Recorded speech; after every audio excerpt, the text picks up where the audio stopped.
No, es la hermana muy fina y siempre nos ayuda. Gracias a Dios que estamos acá. Bendito sea el nombre del Señor.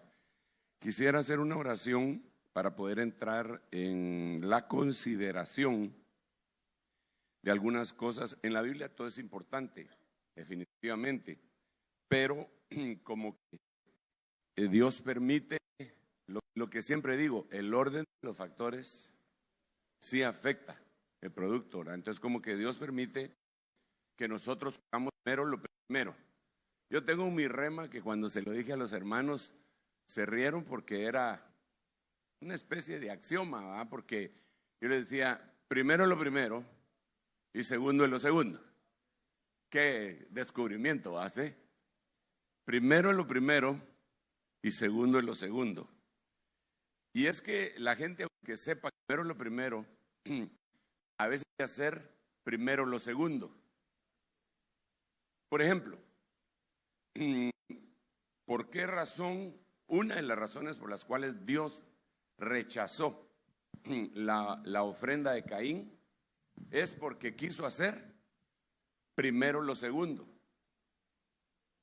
¿Cómo así? Lo primero que se tenía que presentar era una ofrenda animal y él presentó una ofrenda vegetal. Pero cuando usted mira el tabernáculo de Moisés, se da cuenta que en el atrio se sacrificaba un animal y en el lugar santo eran vegetales, el pan, el aceite, las especias, el incienso, todo eso era vegetal. Entonces, lo que él quiso hacer de alguna manera fue, no, yo no necesito el atrio, me voy a ir de una vez al lugar santo. Entonces, quiso hacer primero lo segundo. Entonces le rechazaron porque sin derramamiento de sangre no hay remisión de pecados. Entonces, mucha gente hace primero lo segundo. Y por eso era mi rema, ¿eh? Primero lo primero y segundo lo segundo. No hay para dónde. En este orden de ideas, cuando el Señor habla de parábolas, le dice a los discípulos, miren, si no entienden esta parábola primero, ¿cómo entenderán las demás? O sea que hay una parábola que se tenía que entender primero como una llave, como una clave, para poder abrir las puertas a las demás parábolas. Pongo otro ejemplo. Primero es lo primero. Dígale al que tiene la par, hermano, primero es lo primero. Mira, ves, hay gente que quiere ofrendar, pero no diezma.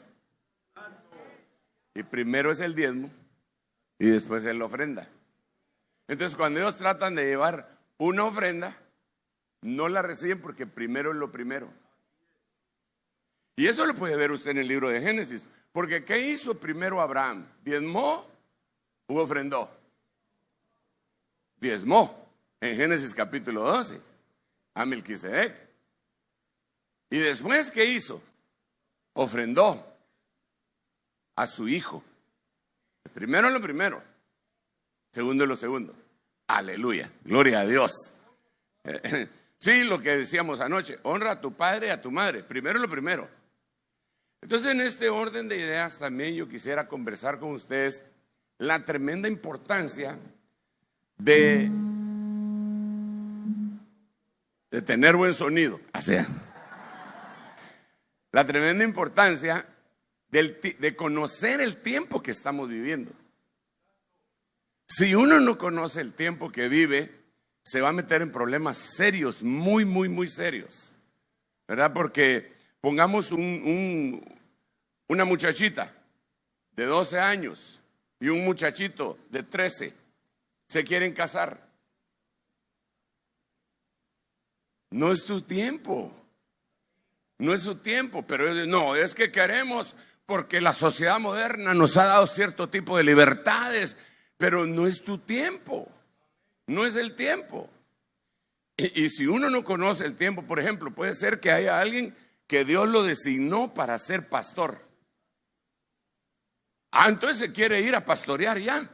No, primero es lo primero. Primero se tiene que sentar, aprender, sujetarse, trabajar en diferentes departamentos de la iglesia. El más importante va a ser el departamento de humildad.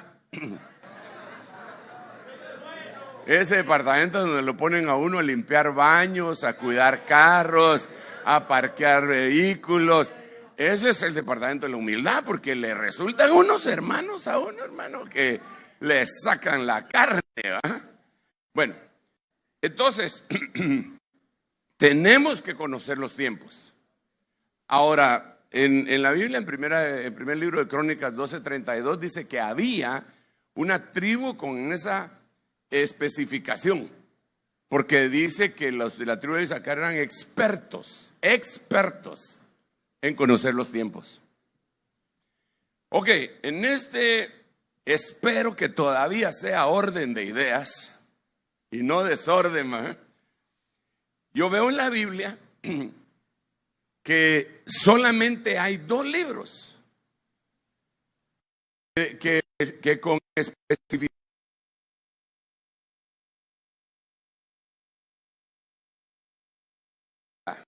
Miremos así rápidamente acá, ya que lo tenemos, aunque no traje mis lentes de lectura, solo los de ver de lejos, pero lo bueno es que te miro a ti.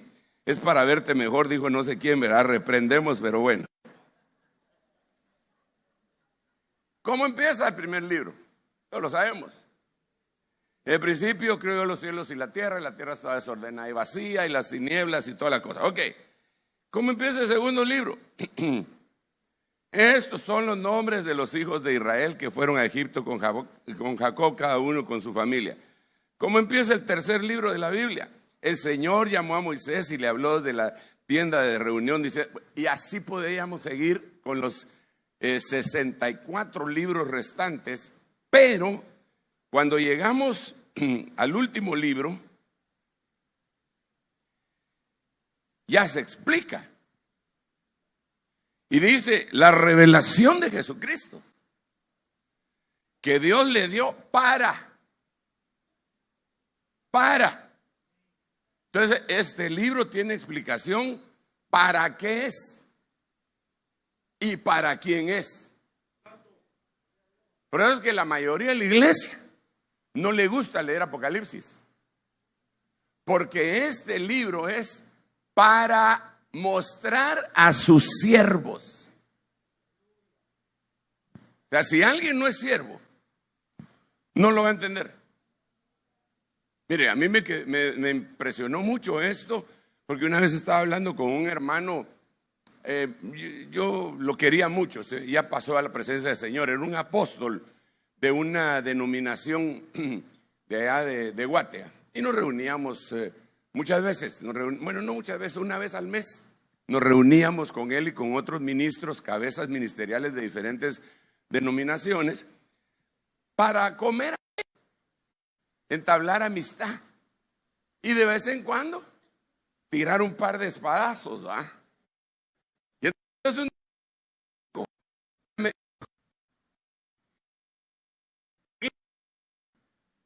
no que es de Cristo, pero todos tenemos a vos en la escatología.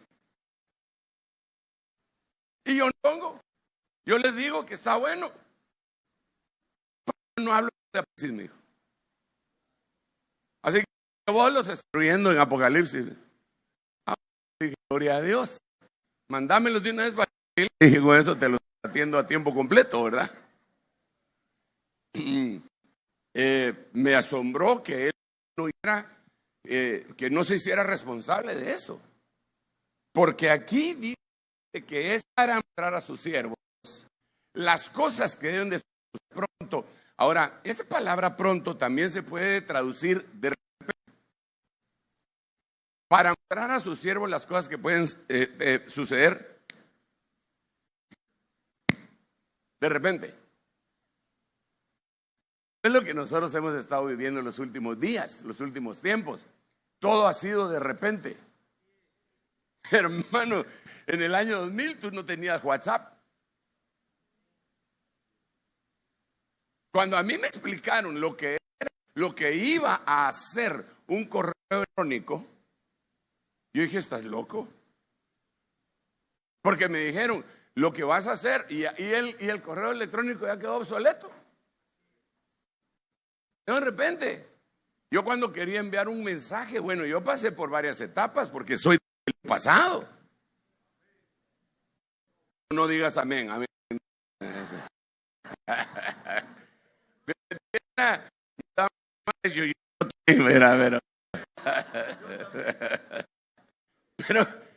Pero yo aprendí a enviar mensajes yendo al teléfono diciendo, ruego presente soy, porque le cobraban una palabra y 3 palabras las mínimas, ¿ah? No venían las cartas. Darle que trabajé en mis trabajos de juventud antes de graduarme, en correos y telecomunicaciones de allá de Guatemala, que trabajé en correos. Uno tenía una carta, iba y la ponía y le ponía los sellos y ya se mandaba. Yo pasé por todo eso y de repente me empiezan a decir que ahora iba a hacer un mensaje, lo iba a mandar a un buzón. Cuando el otro tuviera tiempo, lo iba a abrir, iba a encontrar mi mensaje y no tenía que pagar nada. Y dije, estás loco. Pero eso ya quedó obsoleto. Todo sucedió de repente. Apocalipsis es un libro para enseñarle a los siervos de Dios. ¿Cuántos son siervos de Dios? Si hay alguien que no sea siervo, le quiero decir lo siguiente: sirva. Porque si no sirve, no es siervo. Y si no es siervo, no es para usted Apocalipsis, no lo va a entender. Sirva. ¿Y de qué, hermano? Si no me llaman, usted sirva. Menos de estorbo. Pero sirva. ¿Puedo acomodar esta silla por acá? ¿Puedo barrer? Lo que sea. Lo que sea, pero sirva. Porque el que sirve es siervo. Bueno, pero entonces, y eso empieza a abrirle la panorámica a uno. Pero como dijimos, que el orden de los factores sí altera el producto, entonces antes de entender esto, hay otro libro que dice para qué sirve. Y si no entendemos ese primero, no entenderemos este después. Es tremendo, hermano. Y el otro libro, como bien saben ustedes, y si no saben yo les cuento, es el libro de Proverbios. Pero este sí de una vez. Esto habría que apuntarlo. Yo lo voy a apuntar después, porque ahorita quiero enfocarme en lo que le voy a comentar. Los Proverbios de Salomón, hijo de David de Israel, miren, verso 4, verso 6, o sea, tiene instrucciones de para qué es. Ya cuando lo empezamos a desglosar, a desgranar, nos damos cuenta que es una de las joyas de la corona, dirían en Inglaterra, ¿eh? Para aprender sabiduría e instrucción. Wow. ¿Está alguno falto de sabiduría? Dice Santiago. Pídala a Dios que la dará abundantemente. La sabiduría es una potestad. A ver, esto lo tenemos también que entender mientras vamos metiendo en este libro. Proverbios es profundo. Lo que pasa que como es bonito, ¿verdad? Y tiene dichos que dice uno, oh, qué lindo esto, ¿verdad? ¿Cómo se le ocurrió a Salomón decir eso? El que está en una pelea ajena es como el que al pasar, el que pasar se mete en una pelea ajena es como el que agarra al perro de las orejas. Tan práctico, ¿ah? Trate de agarrar a un perro bravo de las orejas. Y peor si se las cortaron. Y no le va a ir bien. Y entonces como tiene ese tipo de frases, nosotros lo miramos muy pragmático. pero es bien profundo. Dice, el que se suena recio la nariz, le sale sangre. Qué tremendo, es cierto a usted, pero superficial, cotidiano, coloquial. Entonces eso nos engaña, que tal vez no hay una profundidad como la que esperaríamos en el libro de Daniel, como la que esperaríamos en el libro de Ezequiel o en Apocalipsis, pero que sí. Batiendo la leche, se hace mantequilla. Dice la Biblia. Impresionante. Bueno, no me quiero lo que le quiero decir. Entonces ahora viene el Señor y dice, ok, para sabiduría. Lo primero que me menciona es aprender sabiduría. Claro que aquí aprender sabiduría e instrucción, ahí ya van 2. Para discernir dichos profundos van 3. Para recibir instrucción, sabe a justicia, 5.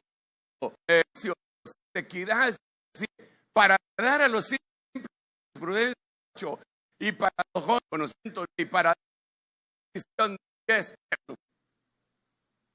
Con todo respeto, ni Apocalipsis tiene esa similitud. ¿Para qué sirve? Entonces tú no puedes dejar por un lado el libro de Proverbios. Y es sabroso. Porque leer Proverbios no es como leer Crónicas. Tú lees Crónicas y le pierdes el sabor inmediatamente. Pero no vale. ¿Qué pasó? ¿Hay algún ratón que me esté molestando ahí atrás? No. Es para que no me vaya a caer. No tengas pena, no me caigo. No me creo, Gracias, papito. ¿Qué le estaba diciendo antes de que él me interrumpiera? ¿Cómo empieza Crónicas? El primer capítulo, primer versículo. Adán, Set, Enos, Cainán, Jared, Mahalaleel. Ay, hermano, y a esas alturas ya se aburrió uno, En cambio, Proverbios no. Pero eso no quiere decir que no sea importante Crónicas. Yo solo estoy diciendo que esto es jugoso, precioso, extraordinario y es bonito. Entonces, pero lo que tenemos que entender es la profundidad. Mire pues, lo primero es aprender sabiduría. Entonces tenemos que entender que la sabiduría no es lo que la gente cree que es. Que hay una sabiduría terrenal, animal y diabólica, según el libro de Santiago. Que hay una sabiduría que cayó, que se alejó de Dios. Pero si hay una sabiduría que cayó y una que permaneció, entonces no es un conocimiento, no es algo etéreo, no es algo ideas, sino que es una entidad. Es una persona, pues. Es una potestad angelical, mucho más angelical, más allá de los ángeles, porque los ángeles es una creación extraordinaria, pero esta sabiduría es un gobernador, es una potestad de lo más poderoso que hay. Entonces se le contrapone otra potestad, porque siempre hay potestades que se oponen entre sí. Por ejemplo, en el libro de Daniel, Gabriel lleva el mensaje de las 70 semanas de Daniel, que así lo conocemos, ¿verdad? Y cuando se tarda 21 días, le explica a Daniel y le dice: yo fui enviado a ti desde hace 21 días, desde que propusiste en tu corazón buscar a Dios con ayuno, con humillación y todo. Pero en el camino me encontré a una potestad que se llama el príncipe de Persia. Entonces me tuve que agarrar con él. Fue una pelea a 21 rounds. Y Gabriel es un ángel mensajero. Y es importante que digamos esto: es un ángel. no es un arcángel. Porque tenemos que entender que existen 4 jerarquías: serafines, querubines, arcángeles y ángeles.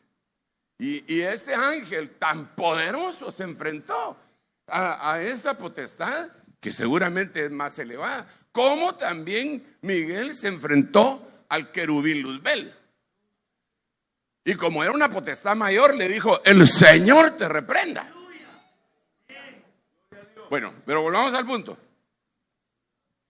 Entonces existe, hasta que vino Miguel y se quedó peleando con él. Entonces yo fui dejado en libertad para venirte a trasladar esta gran revelación. Vale, ok. Entonces existe, como está la sabiduría, se levanta la sabiduría. Se le levanta una potestad antagónica que se llama necedad. Pero estoy en el primer para. En el primer para aprender sabiduría. A ver si me ayuda a complementar algunos versículos que le voy a decir. La mujer sabia, más la necia. O sea que si un hogar se destruye, la culpa es de la mujer. Pero ahí dice que la mujer necia destruye su casa. Es que es bien tremendo eso.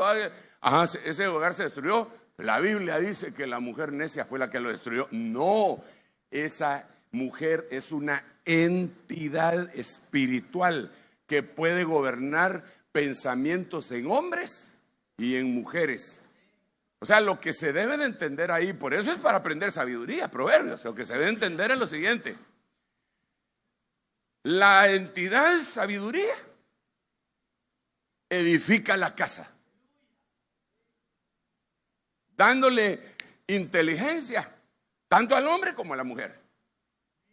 La entidad necedad destruye las casas y puede tomar la mente de un hombre o la mente de una mujer. Es que si no agarramos ese versículo para desmochar a las hermanas, se destruyeron los hogares, la mujer tuvo la culpa. No, la mujer, la entidad espiritual es así, porque esa es otra gran profundidad. Esa es otra gran profundidad. ¿Sabe por qué? Porque los peores enemigos de Dios son entidades femeninas.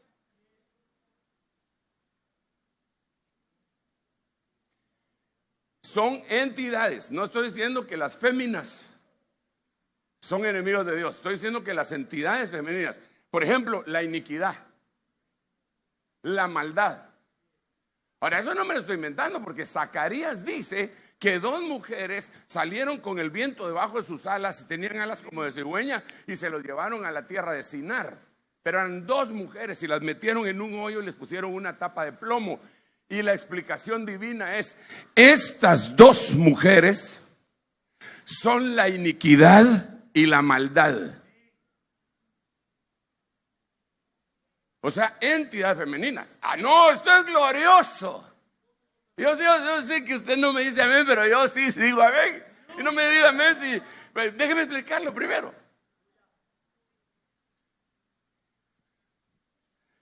Al Señor se le reveló la muerte, entidad femenina, la iniquidad, la maldad. Cuando Luzbel se reveló, Luzbel fue víctima de la iniquidad. Y hasta que la iniquidad fue allá en ti. Ok, entonces viene Dios y dice lo siguiente: ya basta de entidades femeninas. Y ya no hace entidades femeninas. Pero cuando hace al hombre, aparece Génesis capítulo 6. Y dice: y sucedió que cuando los hombres empezaron a multiplicarse sobre la faz de la tierra, que les nacieron hijas.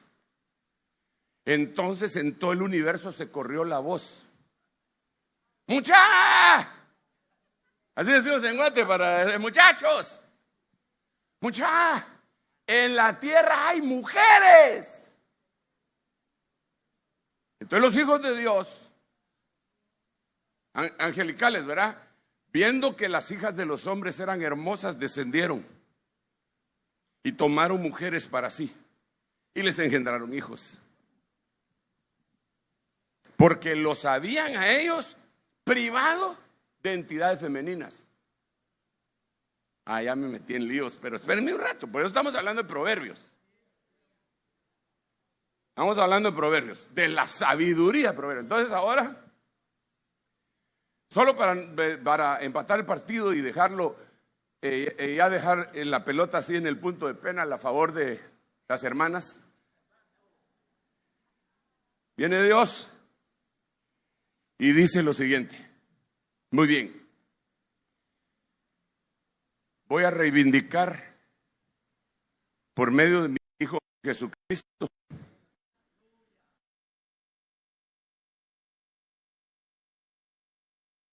va a reivindicar de las mujeres en la iglesia y de la entidad llamada iglesia, que es una entidad femenina, para devolverle a la creación la gloria que proviene de las entidades femeninas. Eso no lo entendió el feminismo. Denle un aplauso y después seguimos platicando. Eso no lo entendió el feminismo. Pues mire pues, y por eso, esa es una de las causas que en la iglesia, cuando usted está adorando al Señor, se cubre. La hermana, no el hermano, ¿ah? La hermana se cubre, sí, porque ahora hay hermanos que se cubren, ¿va? Y suben al púlpito con gorra. Y no se dan cuenta del impacto espiritual que eso tiene. Lo que ellos están diciendo es, yo estoy bajo sujeción de mi mujer. Eso es lo que ellos están diciendo. Perdón, pues, no sé, la libertad artística de todos los... bueno. Pero sigamos. Entonces, cuando una hermana, estamos en el culto de adoración, y ella solo oye que va a empezar la adoración y se pone su velo, le está diciendo a todo el universo: yo soy la esperanza de la indicación de las entidades femeninas en el universo.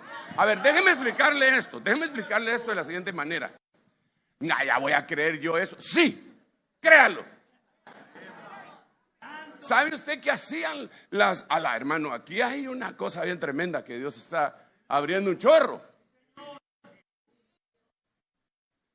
¿Sabe usted que los israelitas, las doncellas israelitas, se vestían de vestidas muy especiales, las veces?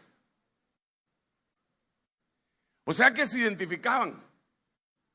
Iban con una vestidura especial y allá va una virgen, allá va una doncella. ¿Saben por qué lo hacían? Es que no era solamente para decir soy virgen, sino que había promesa que estaba desde Génesis capítulo 3, versículo 15, y la mujer a luz, una simiente que va a aplastarle la cabeza a la serpiente. Entonces, más adelante hubo una profecía que decía que iba a venir un Salvador, una virgen.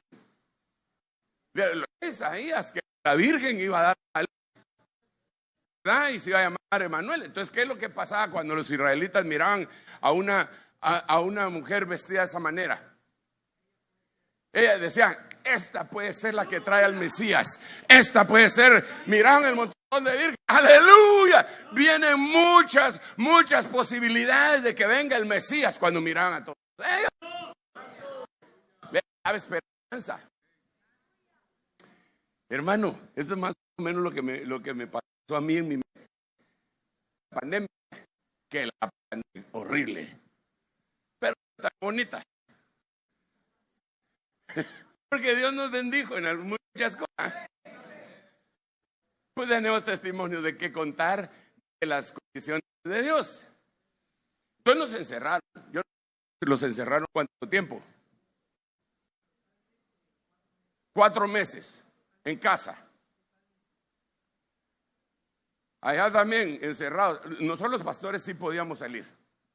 El Congreso emitió un permiso. Pastores podíamos salir para ir a ministrar ovejitas y toda la cosa. Por eso se contaminaron también muchos pastores. Pero es otra cosa. Cuando se empezó a salir de la pandemia, empecé yo a hacer servicios, a presentar niños. Un montón de muchachitos, hermano. Pero ustedes no evangelizan, pero sí hacen crecer la iglesia, les decía yo, ¿verdad? Pero un montón de muchachitos. Y al principio, pues de alguna manera, hasta picaresca, si usted quiere, ¿verdad? Los molestábamos. Ah, sí, ¿verdad? Los encerraron y ahí está el resultado. Hasta que empecé a sentir algo en mi corazón. Que cada niño de esos era una especie de profecía que decía, la vida no se ha terminado. La vida reinicia con nosotros los que nacimos en medio de la pandemia. Somos una profecía contra la muerte. Dije yo, ¡qué cosa tremenda! Entonces ahora nosotros vemos acá, como iré de tiempo vos, porque unos hemos 30, va, regálame unos minutitos más. Entonces, allá está aquella mujer que se vestía de gala, de virgen, anunciando algo. Ahí está la hermana que se coloca el velo para orar, profetizar, adorar, tener comunión con Dios, y está evocando una esperanza de la dignificación de las entidades espirituales femeninas para de una vez desaforar a las malignas. No, es solo las entidades. Mire, solo digo otra cosa más. Por eso los siervos de Dios, a la manera de Elías no le tuvo miedo a 850 profetas. Se enfrentó a ellos en el Monte Carmelo y les cortó la cabeza. Pero cuando la Jezabel, perdone que le diga pero es la mesa, la silla y la Jezabel. Cuando la Jezabel le dijo, así me hagan los dioses, y aún me añadan si mañana a esta hora tu cabeza no está como una de los profetas que mataste. Al otro le dio miedo. Porque eso era como el prototipo, como la figura de una entidad femenina que es mayor que aquellos falsos profetas. Y que era enemiga acérrima de Dios y de sus siervos. Persiguió a los profetas. Y usted sabe, y si no sabe yo le cuento, que Atalía era hija de la Jezabel. Y Atalía, ella pertenecía como Jezabel y Acán pertenecían al reino de Israel que estaba en Samaria, no al reino de Judá que estaba en Jerusalén. Entonces ella nació en el reino de Israel en Samaria. Ahí nació Atalía y se casó con el rey de Judá para matarle a toda la simiente, a la alabanza. Por eso mató toda la simiente real en Judá, pero se le escapó uno. Aleluya. Y ese fue el que fue la cabeza de ella. Pero el punto central son entidades. Cuando estas dos se juntan, si se junta Atalía y Jezabel, si se junta la maldad y la iniquidad, la cosa se pone muy seria. Y lo vemos con el ejemplo de Juan el Bautista, que se juntó Herodías y Salomé. La iniquidad y la maldad le cortaron la cabeza.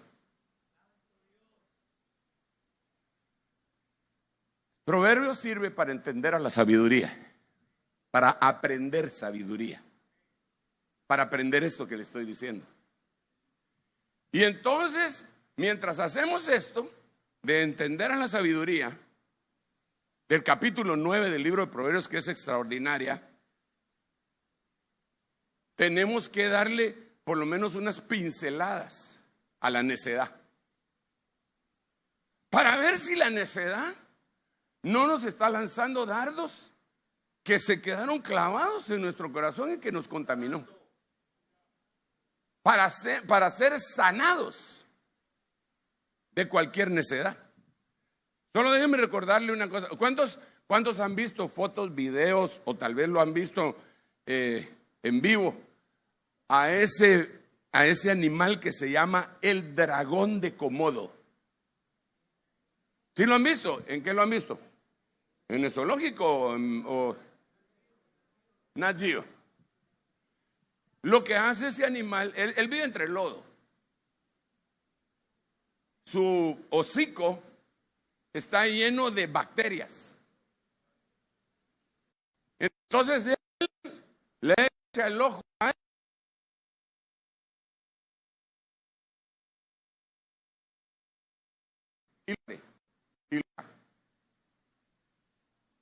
y empieza a seguir al herido. Como tiene tantas bacterias, el otro empieza a reducir su capacidad, aunque sea poderoso, y total que se muere, pero lo va siguiendo el dragón de Komodo. Ya cuando se murió, se lo almuerza, se lo desayuna y se lo cena, y hace un banquete con todos los dragones, ¿verdad? Entonces, ¿qué hace la necedad? La necedad empieza a ver y dice: este me parece bien. ¡Pah! Lo muerde. Y el cuate sigue llegando a la iglesia. Él sigue llegando a la iglesia, sigue orando, pero ya está contaminado. Entonces, ¿qué es lo que nos va a servir el libro de Proverbios? De ver cuál es la mordida de la serpiente, de ver cuál es la mordida de la necedad, para ver si no tenemos esos síntomas. Y si los tenemos, a la unidad de cuidados intensivos, señores, a la UCI. Entonces miremos. Entonces nos quedamos con el primer para aprender sabiduría. Entonces, basado en esto, vamos a tratar de trasladar el concepto de lo que le estoy diciendo. El llamado de la sabiduría. El llamado de la entidad conocida como sabiduría. En el capítulo 1 aparece, tremendo. Y entonces dice lo siguiente: ¿hasta cuándo, oh simples, amaréis la simpleza? Y los burladores se deleitarán en hacer burla. Y los necios aborrecerán el conocimiento. Entonces usted lo mira, es más o menos esto: un antiatrio, un antilugar santo y un antilugar santísimo. ¿Hasta cuándo los simples van a amar la simpleza? Antiatrio. Aman la simpleza, lo simple, y creen que ahí se van a quedar. Pero lo que pasa es que inmediatamente se van a convertir en burladores. Entonces aquí dice: y los burladores se deleitarán en la burla. Ya cuando se llenan esos dos requisitos, se pasan al antilugar santísimo, que sería: y los necios aborrecerán el conocimiento. Entonces lo que tenemos que entender acá es que la necedad se opone al conocimiento. La necedad se opone al conocimiento. La entidad negativa, potestad angelical llamada necedad, se opone al conocimiento. No quiere que la gente conozca. Y para impedir el conocimiento hace muchas cosas. Dentro de ellas da mala información, o da desinformación, o da falta de información, que al final de cuentas se convierte en una deformación. Entonces, ¿qué hace? Ataca la mente, ataca la manera de pensar. Nosotros tenemos que saber que estamos haciéndole frente a una manera de pensar indigna, es que, ¿sabe por qué? Porque la Biblia dice en Romanos capítulo 1 que estamos frente a una mente perversa. No, nosotros los cristianos no fuimos entregados a esa mente perversa. Pero la Biblia dice que hay una gran cantidad de la humanidad que fueron entregados a esa mente perversa. Entonces ellos están pensando de acuerdo a esa mente perversa. Mientras que nosotros tenemos acceso a la mente de Dios. Mire, ¿cómo decírselo?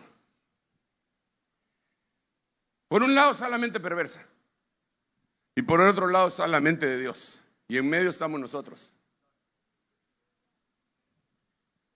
Entonces viene Dios y nos dice: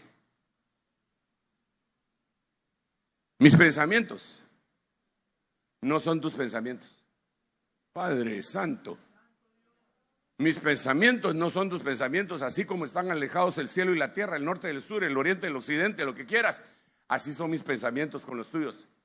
Tú no piensas como yo pienso. Padre Santo, ¿y ahora qué hago? Y como consecuencia, mis caminos no son tus caminos. Por el otro lado está la mente perversa, bombardeando. Ten este pensamiento, ten este pensamiento. Y en medio de nosotros, de veras,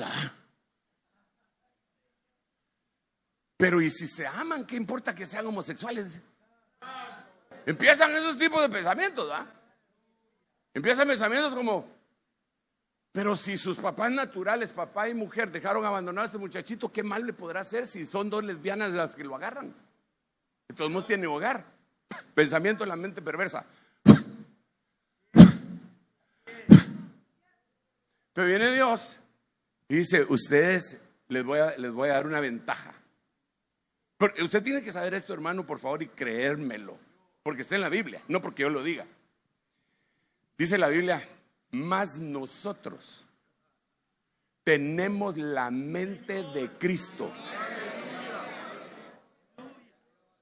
Pero entonces, ¿no le parece que sería incongruente que Dios diga: mis pensamientos no son tus pensamientos, y la Biblia diga también: tener la mente de Cristo? ¿En qué quedamos por fin? ¿Me quieres o no me quieres? ¿Tengo los pensamientos o no? ¿Tengo la mente o no? Lo que pasa es que la mente es una pista de aterrizaje. Entonces, el que no tiene la mente de Cristo no puede asimilar los pensamientos divinos. Pero cuando nosotros nos convertimos, nos convirtió Él, nos instaló una pista de aterrizaje aquí adentro que se llama la mente de Cristo. Y entonces, cuando llegamos delante del Señor: Señor, necesito tu pensamiento. Pero es que entonces ahora viene ya utilizando, porque el pasaje que le estoy mencionando está en el libro de Isaías, pero ahora voy a utilizar el idioma griego para explicar esto. Porque en el idioma griego una de las palabras para decir mente es dianoia o nous. Entonces lo que necesitamos es transformar nuestra mente. Metanoia. Metanoia. Meta es transformación. Por eso cuando dice metamorfosis, es cambiar de forma. Metanoia es cambiar de pensamientos. Pero nuestra Biblia bendita, y todos esos traductores que se han esforzado y que le pido al Señor que los ayude, todos ellos, a sus familias, porque muchos ya se murieron, tradujeron arrepentimiento. Pero nosotros creemos que arrepentirse es venir a llorar. Y claro que puede traer lágrimas. Pero la gente: ya me arrepentí. Arrepentirse es cambiar de manera de pensar. Entonces, cuando yo cambio de manera de pensar, estoy a disposición de la mente de Cristo dentro de mí y de los pensamientos de Dios se conectan entre los dos, y entonces yo empiezo a ser transformado por medio de la renovación de mis pensamientos. Ya no soy la misma persona, pero el problema es que el mismo método utiliza la mente depravada. Pero la mente depravada, hermano, ¡jala! Qué ataque más furioso el que ha hecho. Columnistas, periodistas, medios de comunicación masivos, redes, las redes pues sociales, cine, televisión, programas infantiles, educación. ¿Se metieron en la educación ya?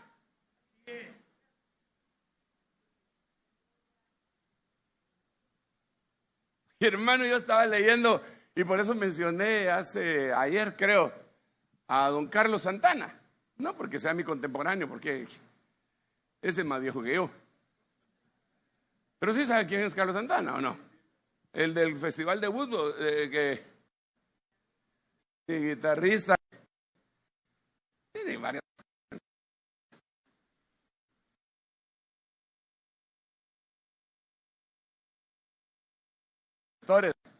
Pero él, famosísimo, querido en todos los medios, esos espantosos. Entonces se para, en este año se para en medio con su guitarra y dice: la verdad es que Dios, que tiene que estar hablando de Dios, pero lo dice, Dios, desde el vientre, nos hizo a cada uno de nosotros, a los hombres, hombres, y a las mujeres, mujeres. Hoy lo quieren banear de todas las redes sociales, están pidiendo que lo saquen por haber dicho eso.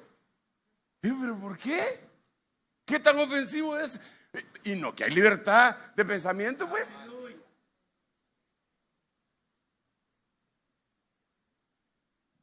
Impresionante. ¿Por qué razón? Porque la mente perversa, degenerada, empezó a trasladar pensamientos. Y entonces la gente, en una buenísima parte, en un grandísimo porcentaje, están metidos en ese problema. Y nosotros, pues estamos con la mente de Cristo y los pensamientos de Dios y nos oponemos. Y por eso el Señor dijo: si a mí me odiaron, a ustedes también los van a odiar. Ok, sigamos pues. Porque, ¿cómo voy? 46, 4 minutitos y lo dejo tranquilo. Miremoslo pues. Entonces,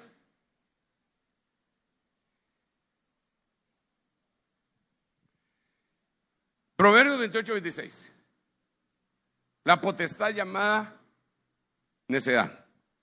El que confía en su propio corazón es un necio. Pero el que anda con sabiduría será librado.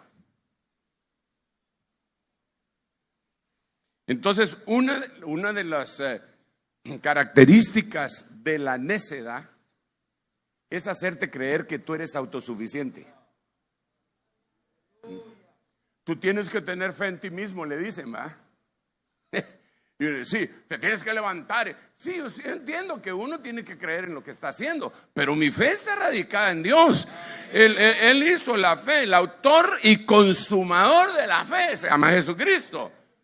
Entonces no se trata de que yo puedo hacer todo por mis propias pistolas, como diría Cantinflas, ¿verdad?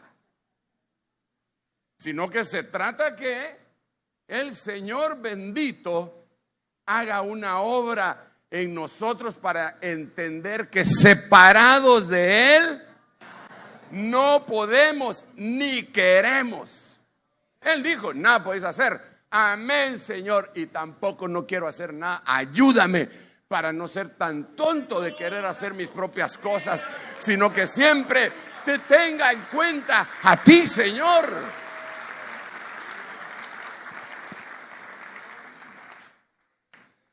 Una de los graves formas de engaño que tiene la sabiduría, que tiene la necedad en contra de la sabiduría, es que nos trata de convencer que somos inteligentes en extremo. Y es que la inteligencia asombra, hermano. Usted mira a una persona inteligente, usted, wow, qué tremendo. Pues gloria a Dios. Gloria a Dios. Si hay alguien inteligente, gloria a Dios. Si hay alguien que tiene un IQ de 140, gloria a Dios. Dicen que Einstein tenía, ¿qué? 140 creo que tenía. Dicen que Madonna tiene 160. Madonna, ¿sabe quién es Madonna? Las papas fritas y... No. Ese es McDonald's. Eso quiere decir que hay hambre, hermano. Pero sí dicen que es brillante. ¿Y de qué le sirve? ¿De qué le sirve? Dicen que el que termina, así dicen, esos son los historiadores, a mí que no me van a meter en líos. Pero yo leo que el que terminó de desviar completamente a la Iglesia Católica fue San Agustín, que era un genio. Brillante. Entonces, puso toda su confianza en su inteligencia. Se vino al plato. Pero tú debes de saber que aunque eres inteligente, según el libro de Job, porque dice la Biblia que la inteligencia es apartarse mal, ¿verdad? Y que el principio de sabiduría es el temor a Jehová. Dile, Señor, yo no puedo por mí mismo. No puedo. Si eres pastor, ya ríndete. Tú no puedes dirigir tu iglesia porque no es tuya. Para empezar, tú lo que tienes que hacer es decir, Señor, esta es tu iglesia. Dime qué es lo que tú quieres. Por favor. Por eso a mí me parece un poco altivo tratar de enseñarle a los pastores en un curso, en una carrera de 3, 4 años, universidad, enseñarles homilética, hermenéutica, exégesis y todo ese montón de ciencias espirituales para que puedan interpretar la Biblia. Si el único que lo puede hacer es el Espíritu. Hermano, uno llega a la iglesia cuando lo envían. A mí cuando me enviaron, yo no sabía ni la O por lo redondo de la administración de una iglesia.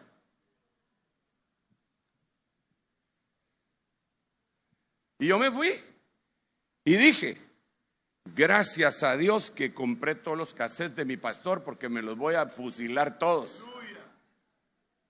Y no era eso. Esos cassettes de mi pastor me sirvieron a mí para fortalecerme en lo que me tenían que fortalecer.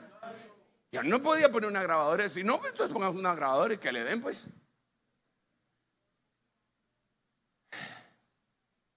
Y empecé a entender. Me empezó a enseñar. El día lunes nosotros nos reuníamos en la iglesia.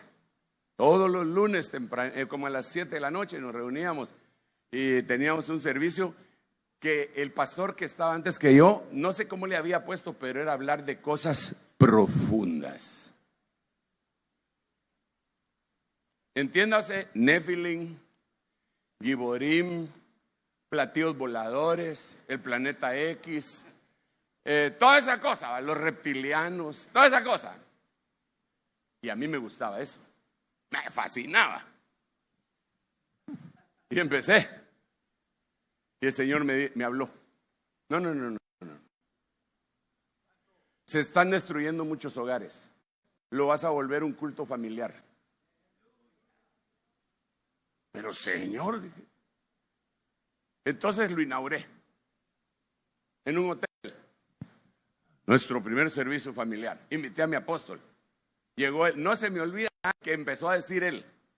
Cuando eran novios, ¿cómo los decíamos que dejaran de hablar? Ahora que son esposos, los tenemos que convencer para que hablen. No se me olvida que así les entró. Bueno, así nos entró. Y a partir de ahí se empezaron a restaurar matrimonios. Pero ¿y los reptilianos? A ver qué se hicieron los reptilianos, hermano. No quiere decir que no sea importante ese tema, pero la Biblia dice, hablamos sabiduría con los que han alcanzado madurez. Y no sabiduría de este siglo, sino que una sabiduría que si la hubieran conocido los gobernadores de este siglo, no hubieran crucificado al Señor. Entonces, te mandaron a una obra. Pídele a Dios, ¿qué hago, Señor? Dime qué es lo que tú quieres que yo haga. Y a veces el Señor le va a decir a uno que haga cosas que parecen ridículas a la mente del otro, ¿eh? Pero dice, tú me dijiste. Y como Elías, ¿eh? Cuando le toca el turno del altar. Yo no sé si usted se ha dado cuenta en la oración de Elías. Señor, tú me dijiste. Ay, ay, ay. Tú me dijiste, Señor. Y llovió fuego del cielo, ¿verdad? Entonces, no te dejes guiar por tu propio corazón. Dile al Espíritu Santo, aquí estoy. Dime qué tengo que hacer. Dime qué tengo que hacer. Tuya es la obra. Tú eres el inteligente, tú eres el sabio, tú eres el prudente, tú eres la sabiduría chocmá, tú eres la sabiduría toda.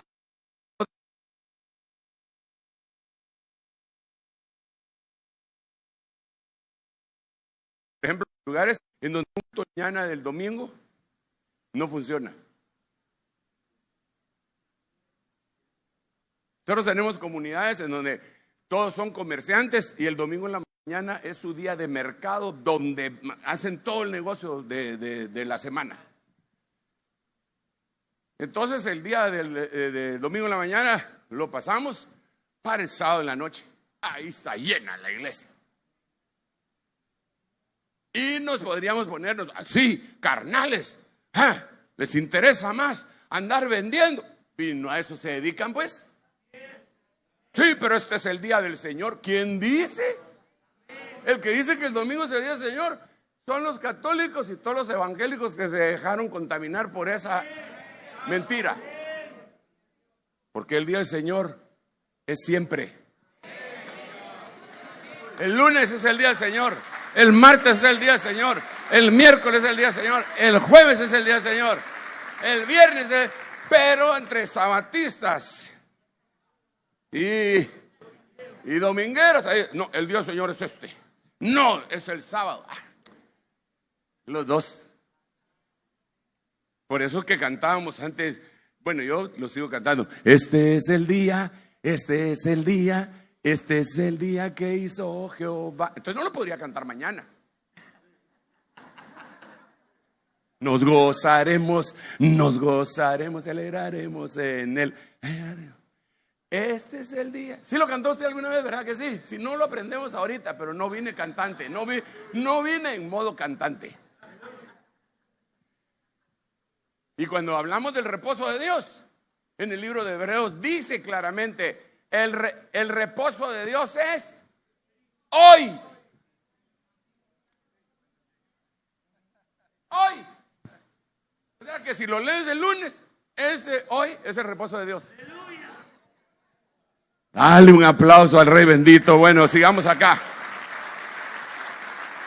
¿Cómo voy? 57. Bueno, vamos bien. Oh, mire esto, qué lindo. Tesoro precioso. Ahí no está hablando la mamá de Kiko, sino que tesoro precioso. Perdón.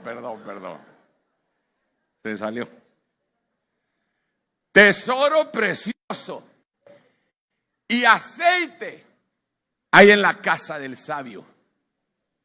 Pero el necio todo lo disipa, todo lo desperdicia. Yo, hermano, quiero decirle que una de las características de la necedad es que cuando hay abundancia de las cosas que Dios da, lo desperdician. Por eso el Señor dijo, el que conmigo no recoge, desparrama. Tenemos que entender que este es el día para recoger. Bueno, ¿y qué le tengo que decir yo a usted, hermano? Si para empezar este servicio estaba limitado a pastores y oficialidad, y cuando sentimos está llena la iglesia, quiere decir que usted quiere seguir recogiendo y recogiendo y recogiendo. Me voy a arriesgar a que no me dejen entrar, pero ahí voy. Y se dejó venir. Pero la necedad dice, no. Y como Dios, hermano, esconde los regalos en las formas más insospechadas. Dios esconde sus regalos en las formas más insospechadas. Fíjense que hace un tiempo, ya voy a ir finalizando, pero espérenme un rato porque de veras todavía no me ha dado hambre mucha. Mire, hace un tiempo, hace muchos años, mi pastor me envió a una congregación en México, en el norte de México, por allá por Monterrey, más arriba, Hermosillo, Sonora, para ser más específico. El 95% de los congregantes eran intelectuales, profesionistas, les dicen en México a los egresados de la universidad. Nosotros decimos profesionales, pero ellos le llaman profesionistas, maestros de universidad y cosas así. Y entonces me dijo mi pastor, llévate a fulano de tal, vos enseñas y él que ministre. Está bueno, le dije yo. Empezamos y aquí viéndonos. Y yo tratando de enseñar y todo, sí sentí una barrera. Después le decía a mi compañero, el doctor dijo que vos ministrabas. Ministró. Cuando aquel ministraba, empezaban a caer los endemoniados profesionistas. Pero a caer, arrastrándose en el piso y nosotros liberando en el nombre de Jesús, en el nombre. Entonces en la próxima yo tenía que subirme a explicar qué era lo que había pasado. Más o menos como cuando se derrama el Espíritu Santo en el libro de los Hechos en el día de Pentecostés, y entonces Pedro se tiene que levantar y decir, estos no están borrachos como vosotros creéis. Lo que pasa es que esto es lo descrito por el profeta Joel y sucederá, y todo lo que usted ya sabe. ¡Ja! Entonces yo enseñando, aquel ministrando, y había unas liberaciones, hermano. Y durante toda la semana. Durante toda la semana. Y yo decía, gloria a Dios, decía yo. Ya había una muchachita que cayó endemoniada el primer día. Otros también, pero los otros eran liberados y ella no. Y el segundo día, y el tercer día, y el cuarto día, cuando se llegó el domingo. Yo le dije, el Señor me habló.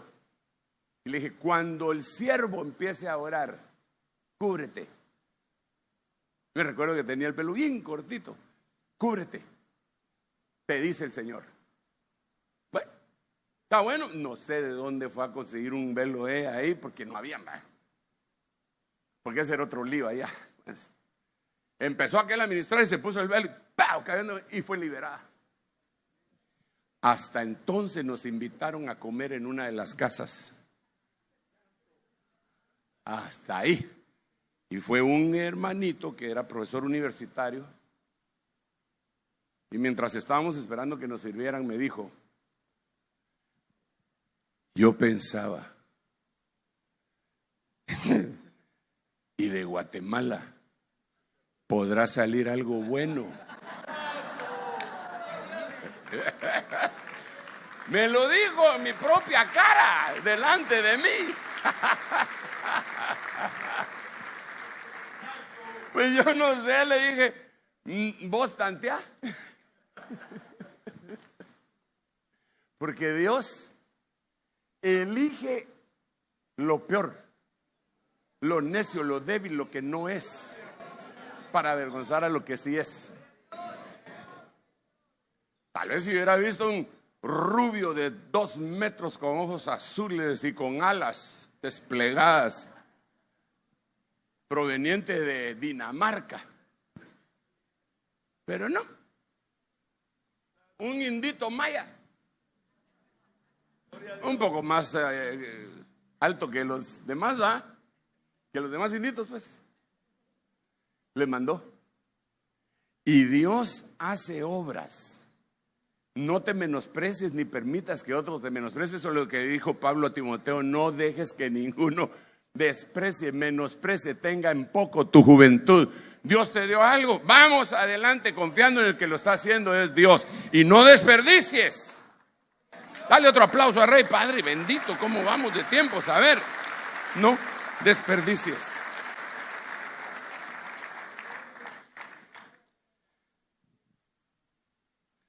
Por eso es que yo veo gente que tiene una memoria extraordinaria y se les quedan las cosas, ¿no? Pero viene otro montón que dice: la mejor memoria es lápiz y papel. Y empiezan y apuntan. Esto lo voy a tener que revisar después. Sigo oyendo. Porque se están alimentando y no desperdician. Mira, no desperdicies.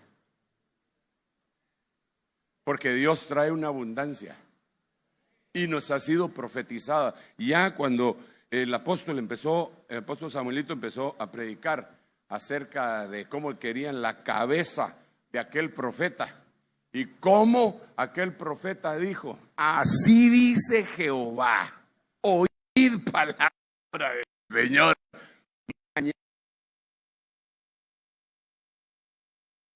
De comida.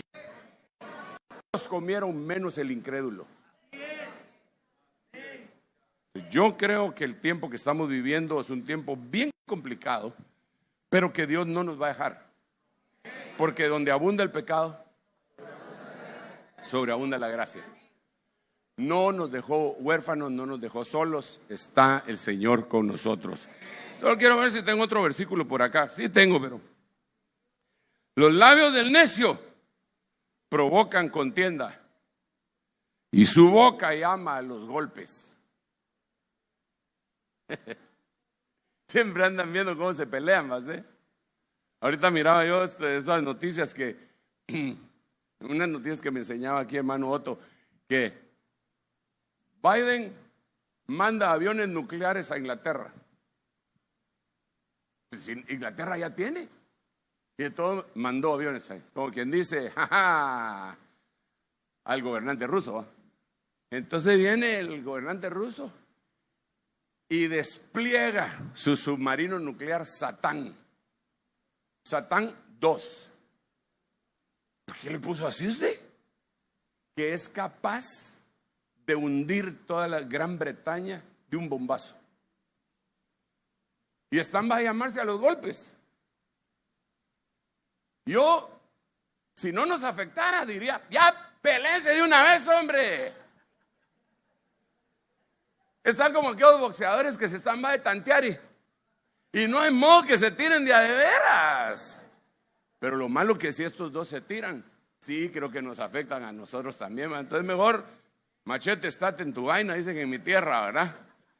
Pero hay gente que le gusta pelear, hermano, porque está siendo influenciado por una potestad angélica superior del lado de las tinieblas que se llama necedad.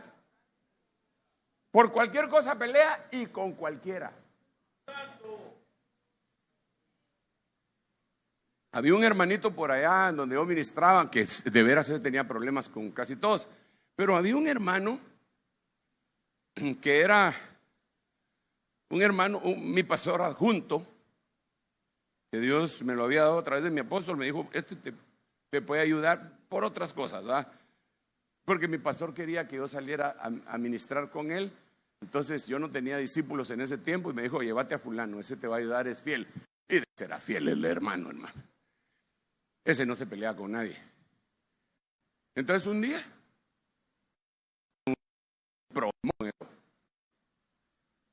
y yo no tuve necesidad yo sé que hay que oír a los dos lados, ¿verdad? Pero dije: no, para pelear con este mi pastor se necesita de poner. Es que ese no se pelea con nadie, hermano, solo con el diablo, ese sí. Pero entonces quiere decir que el otro estaba influenciado por la necedad. Yo te quiero decir, hermano, si tú eres del tipo de personas, de cristiano nacido de nuevo, que va camino al cielo, pero te has enojado con la mitad de la iglesia, estás influenciado por una potestad espantosa, que te pongan las manos y que te echen fuera los chamucos, porque no es correcto, no es correcto. Aquí no venimos a pelear, aquí venimos a gozarnos, a inquirir, a contemplar su hermosura. A eso es a lo que venimos acá. ¿Cómo voy? ¿Qué quiere decir eso? ¿Ah? 1-8. Mire pues, otra. Proverbios 17:24.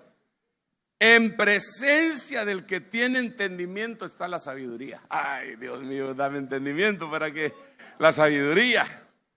Pero los ojos del necio están en los extremos de la tierra. Wow. Déjenme explicar esto. ¿Por qué nosotros nos vamos a querer ir a evangelizar a Ucrania si no hemos evangelizado la colonia donde vivimos?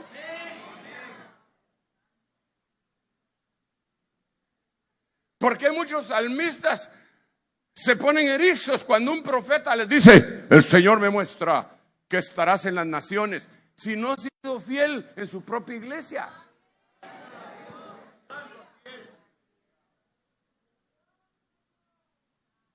No puede. Y claro que llama la atención que le digan a uno: vas a ir a ministrar a Nueva York, puro perfume, ¿va? Madrid, Buenos Aires, Londres y Nueva York. Así ponen en los perfumes. Ay, voy a hacer perfume, dice él. Y en su casa no. Bueno, tenemos un dicho de la sabiduría popular que dice: candil de la calle y oscuridad de la casa. Pero yo me voy un poco más lejos a este respecto. Yo sé que hay que ver las cosas de lejos. Ya cuando uno empieza a tener algunas deficiencias causadas por la edad, empieza con la presbicia. La presbicia es una enfermedad y su nombre viene de presbútero, que quiere decir anciano. Así que si su oftalmólogo le dijo a usted que tenía presbicia, le dijo viejo. Mi querido viejo. Entonces uno no puede leer de cerca, ¿verdad? Cuando empiezan esos síntomas, uno empieza a leer, nosotros los hombres, a nivel prostático. Así. No necesita lentes, sino que brazo más largo, ¿eh? Porque no puede leer de cerca. La otra es cuando uno no puede ver de lejos. Ya en lo natural, pues, pero en lo espiritual. Cuando uno no puede ver de cerca y no se da cuenta de lo que está pasando en su nación, en su congregación, en su casa, tiene presbicia espiritual. Y en vez de eso está viendo a los extremos de la tierra o hacia la lejanía, o pongámoslo más cerca, pero de todos modos, mire, pues entiéndame lo que quiero decir, más cerca, pero de todos modos lejos. ¿Cómo así? Hay defectos que tú tienes. Tienes que ver con ojos introspectivos. Dejemos de estar viendo al hermanito que está a la par, poniendo tus ojos en la lejanía. Eso es necedad. Si yo lo que quiero, yo la verdad lo que quiero es que el Señor tenga misericordia de mí y me diga: no me gusta tal y tal y tal y tal cosa tuya. Porque si me lo dice un hermano, yo me voy a enojar. Así soy de humilde. Que si un hermano viene y me dice: mire, hermano, fíjese que yo a usted lo miro un poco creído, yo me enojo, porque mi mayor orgullo es ser humilde.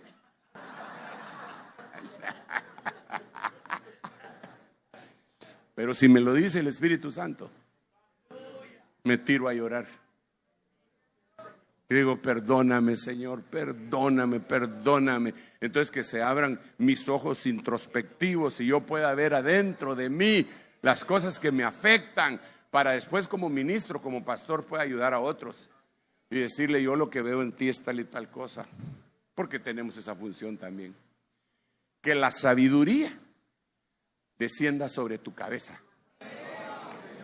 Que se cumpla la oración que Santiago dijo: si a alguno le hace falta sabiduría, que la pida de Dios y Él se la dará abundantemente, pero que pida sin dudar, porque esta es una de las más grandes peticiones. Padre, en el nombre de Jesús, yo bendigo a tu pueblo y te doy gracias por este momento tan extraordinario que tú nos das. Bendícenos con tu sabiduría, Señor. Permite que podamos combatir en contra de la necedad en el nombre de Jesús, que sea derrotada, vencida la necedad por tu Santo Espíritu, por tu sabiduría, y que se campee tu sabiduría de Proverbios capítulo 9 dentro de nosotros, Señor, en el nombre poderoso de tu Hijo amado. Nos entregamos a ti, en el nombre de Jesús. Gracias. Aleluya, aleluya. Continúa allí recibiendo del Señor. El Señor está en este lugar. Su Espíritu está en medio nuestro. Aleluya. Pídele al Señor: Señor, que venga esa sabiduría a mi vida. Pídalo, porque el que pide, recibe. Estamos autorizados por la palabra del Señor que si alguno tiene falta de sabiduría, la pida a Dios. Hoy le estamos pidiendo al Señor: venga sobre nosotros el espíritu de sabiduría y de conocimiento.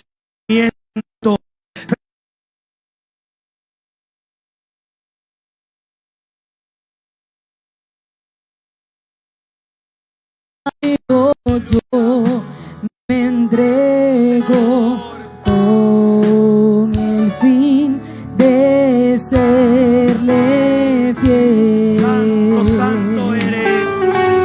Para siempre quiero amarle y agradarle.